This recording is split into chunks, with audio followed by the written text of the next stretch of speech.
Did you know that the number one reason people quit their jobs is a bad boss or immediate supervisor? So, what is Holacracy?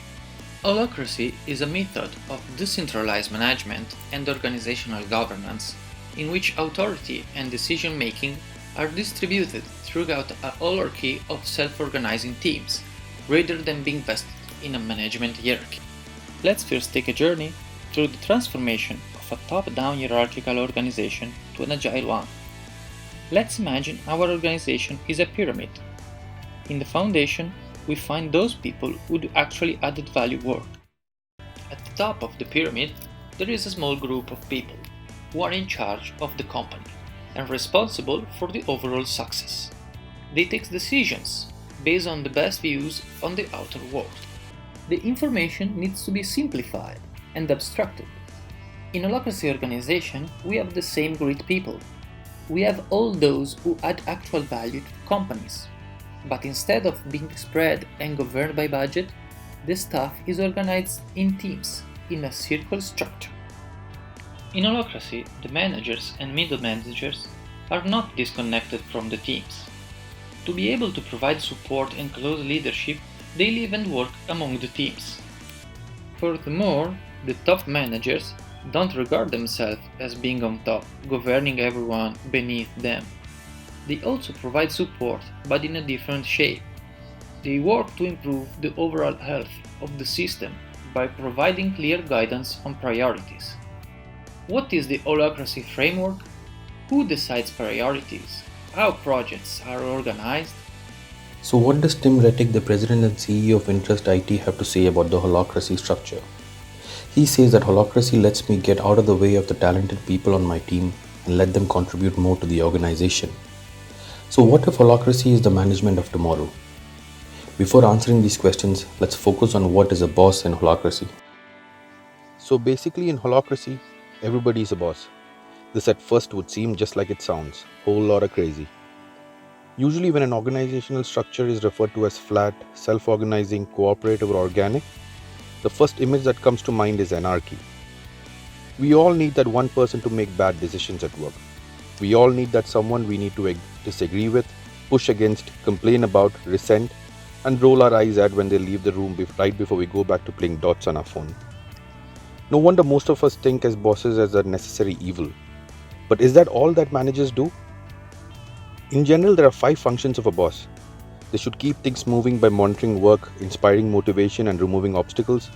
They should be creating clarity by defining who does what and who has the authority to make decisions and what priorities the team should focus on. They should improve alignment by making sure that the team members are all pulling in the same direction. Invite trust by creating a space in which people feel emotionally and psychologically safe to express their creativity. And finally, they should be liberating and empowering by giving people the space and freedom to get work done and the authority to do so. All of these are critical functions, but do they need to be held by a single person known as the boss? In self-management, these functions are just as important, but they are decoupled from individuals. These become part of an organizational system and process rather than a single person's job description. In Holacracy, there is a written constitution that acts as the core rulebook for the organization. Its rules and processes become the authority governing the organization, and not even the CEO can override them. So Holacracy is not about being a whole lot of crazy. It is in fact about going beyond bosses. The promise of self-management is that organizations can avoid the inevitable fallout of vesting power in fallible, limited and occasionally ego-driven individuals, even as the best of us can be at times. To deliver on this promise, however, these new systems cannot casually throw out all structure and leave people to figure out how to navigate in a bossless wilderness. They need to recognize and respect the critical functions that traditional managers serve and create robust, well thought out systems to perform these functions better than even the best boss could do alone. So let's hear from the Holacracy pioneer at Zappos, CEO Tony Xie, and why he adopted this type of management. It's interesting because the headlines have talked about no hierarchy, and that's actually not true. There still is a hierarchy. The difference is, in a typical organization, it's a hierarchy of people, and under Holacracy, it's a hierarchy of purpose.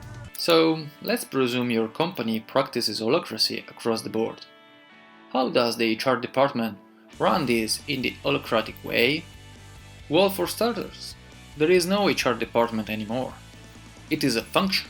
So how does it work? Well, it depends. There is no predefined approach. Each self-organized company defines its own approach. In general, it is a collective process, where technical people are involved. Let's say you are part of a technical development team containing the circle, and you are in need of a resource. The team will go to the lead link. She has accountability to understand if new resources are needed and to seek the resource within other circles, if available, and allocate for the potential of a new team member. Now suppose they need to go externally for new talent. So let us focus on what one circle does. Alongside the lead link role, there are three other roles: the nerd hunter, the interview coordinator, and the salary crafter. The nerd hunter is accountable of finding potential candidates. Once a few candidates are identified, the interview coordinator steps in to coordinate interviews for the concerned team members with a number of candidates. After the interview, the salary crafter begins negotiations with promising candidates. She is accountable to ensure input is gathered from all team members and interviewers, negotiate with the candidate, and take into account other aspects to ensure fair consideration across the board. Now, how is the final say determined? The team utilizes the Holacracy style integrative decision-making process, IDM. In this example company, they have made refinements to the process. In principle, the approach is to share findings and thoughts. Then, there is an objection round to discuss and modify proposals. In the case of hiring, since it is too important, it has been modified to simply drop the candidate. Talent that have the right fit with the company's culture is absolutely critical in a holacracy structure, as each person will contribute not only to the dynamics of the group formed, but also its productivity and end result. And such talent are hard to come by too, given the abstractness of the right candidate criteria, which heavily include soft side, such as high motivations, entrepreneurial mindset, and connectivity, on top of their technical skill. The perks of a holacracy structure for the right talent are numerous. Most importantly, job satisfaction that comes from flexibility of the role, connecting with the bigger picture, the purpose of the company or the project, and also the autonomous self-governing structure. Flexibility in the role means that each individual needs to be multi-skilled in many areas that are ever-changing as required by the company. This means that each individual will have plenty of opportunity to learn new skills and experience personal development as much or as little as he or she wills, which creates highly motivated, engaged, empowered, happy employees. What about culture? Holacracy releases people to be more fully themselves and more fully together, without muddying these spaces with business agendas and organizational politics. These are free to emerge naturally when we can work together to care for another entity and its purpose in a clear space, free of the pressure to appear as others believe we should, unless we've consciously agreed to do so.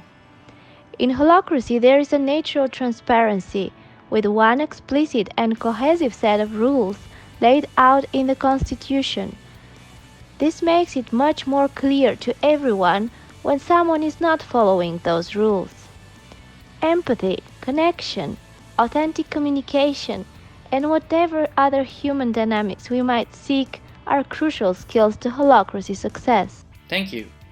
Very interesting about the culture in holacracy system, and let's hear from my special interview about unbossed culture from Janine Boheni. Is unbossed possible in a company like Novartis? We are working a lot on the culture, and especially since we have the new CEO, that's like since 2 years we have a new CEO, and he's lots into culture. And so one culture aspiration is unbossed. Okay, And what about potential pitfalls of the holacracy? Let us present some of them. It may create confusion and lack of direction for the company. It may impose a certain level of autonomy that may reduce task independence and collaboration over time. It also requires high professional maturity and high level of autonomy that negatively impact team spirit, collaboration, trust, and independence between colleagues. Thus, newcomers or leaving employees less able to intercoordinate. Thank you, Aliona. Let's now hear from my special guest interview, Andy Sutcliffe at LinkedIn. Hi, thanks for the question about whether Holacracy could work at LinkedIn. I worked at LinkedIn for 5 years, and this isn't the opinion of the company, it's just my personal opinion that I don't think it could work. My main concern would be around roles and responsibilities. I think there could be confusion, and I think when you have a large group, leadership's key for driving to a common strategy, so I'd have concerns on that front. But I think conceptually it's very good, and it could work in small groups. Thank you.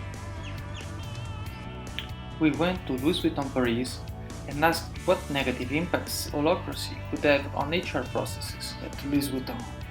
On the negative part, recruitment will be a challenge, since they would need to focus a lot more on the entrepreneurial spirit of the candidates. They would also struggle to retain the employees motivated by people management and by moving up the ladder in the hierarchy. However, on the positive part, this type of management would bring a 360 degrees performance assessment process rather than a top-down one, which is probably less subjective. It would increase the percentage of the hands-on people and reduce the number of generic managers. Therefore, would increase the global efficiency of the company. At first glance, this kind of internal structure seems like anarchy. After all, if no one is in charge, how can businesses get anything done? Obviously, adopting any sort of flat organization will require cooperation and high level of motivation. In order to sustain the innovative and creative entrepreneurial mindset, autonomy is the key. This kind of flat structure works best when employees are able to stay connected and engaged. Communication is key here to ensure that everyone is on board with a unified mission, since there is no set hierarchy of leaders telling others what to do. Leadership is humanity's most powerful lever to improve the world. In fact, it's the most precious resource on earth. How do you embrace the opportunities leadership brings to tackle the world's greatest problems? Stay deeply inspired by your purpose. Stay deeply curious. You have to remain open to learning and seek different perspectives. Be an unbossed. The corporate world is slowly learning the wisdom we had with us during ancient times. Along the way, humanity lost sight of that, and workplaces have historically been hierarchies of reporting and micromanagement. Holacracy's dramatic cultural shift comes at a price.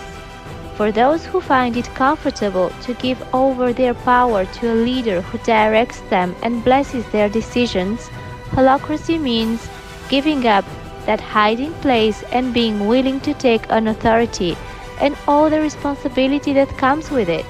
In a sense, to be more naked and exposed, more vulnerable, and to really lead, even if just in their role as one small part of the overall company.